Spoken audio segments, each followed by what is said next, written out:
माँ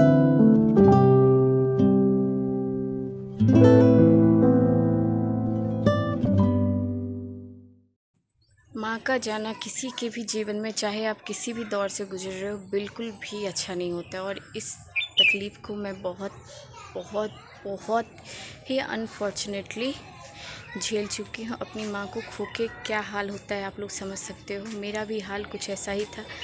कुछ भी शुद्ध नहीं था, चीज़ें अपने कंट्रोल में नहीं थी, बट फिर भी मैं कोशिश कर रही थी कि खुद को संभालूँ, खुद को कैसे भी संभालना इतना आसान नहीं होता जितनी आसानी से मैं अभी कह रही हूँ आप लोगों से कि खुद को संभालना ज़रूरी होता है। मैं भी नहीं, क्योंकि एक माँ, दुनिया में सब चला जाए चलता है, लेकिन आपकी माँ नहीं जानी चाहिए।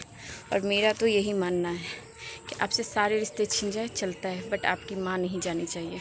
क्योंकि माँ के जाने के बाद ना एक बेटी रहती ही नहीं है। वो किसी की बीवी, किसी की बहन, बाकी सब रिश्ते बन जाती है, बट वो माँ की लाडली रहती ही नहीं है। और ये सिर्फ कहने की बात नहीं है गाइस, मैंने इस चीज़ को महसूस किया है। मेरी माँ के जाने के बाद मुझे ऐसा एक पल को लगता था, एक पल को क्या, हर पल लगता है कि जैसे मेरी दुनिया ही ख़त्म हो गई। कहने को पापा है, पूरी फैमिली है, बट वो अकेलापन, सच कह रही हूँ, मतलब ऐसा काटने को दौड़ता है। कहने को मैं खुद माँ हूँ, मेरे 2 बच्चे हैं, फिर भी आप चाहे किसी भी उम्र में चले जाओ, माँ का खोना गाइस सोच के भी ना मेरा रोंगटा खड़ा हो जाता है। 12 मार्च का दिन, और आज जब मैं ये ब्लॉग शूट कर रही हूँ तो आज 24 मार्च है, 24 अप्रैल है।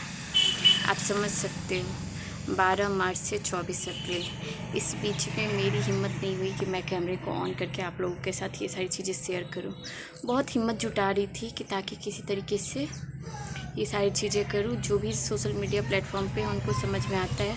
अगर मैं ब्लॉगिंग करना छोड़ भी दूँ तो किसी का कुछ नहीं जाता, बट जिस पैसन से मैं इस चीज़ को स्टार्ट की थी वो सारी चीज़ें ख़त्म हो जाएगी, और टाइम के साथ मेरी सारी चीज़ें ख़त्म हो जाएंगी। लेकिन मुझे अब फ़िलहाल ये सारी चीज़ें नहीं सोचनी है।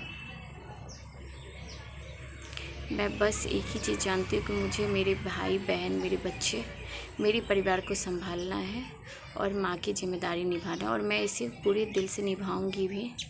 बीते महीने में मैंने हर रिश्ते को बहुत करीब से देखा है। अपनों के बीच में परायापन क्या होता है वो भी देखिए, पूरी भीड़ में आपका अकेलापन क्या होता है वो भी देखिए, कैसे एक इंसान जीते जी मर जाता है, और रोते रोते भी हंसना कैसे होता है। ये सारी चीज़ें झेली क्योंकि मेरे पास मेरी माँ नहीं थी।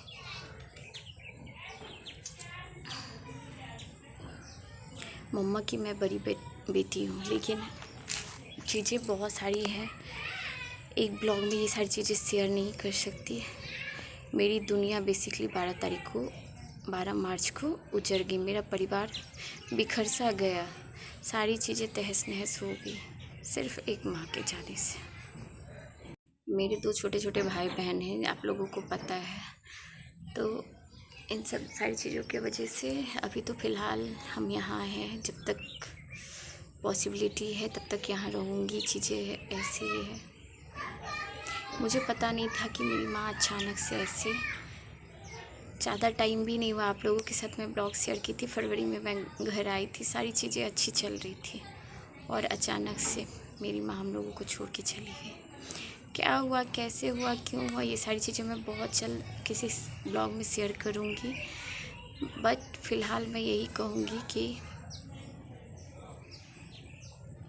मैं अपनी माँ को खो चुकी हूँ, लेकिन अब अपने मानसिक संतुलन को नहीं खोना चाहती। इसलिए अपने परिवार और अपने काम के बीच में बैलेंस बना के मैं अपनी ज़िंदगी को जीना चाहती हूँ।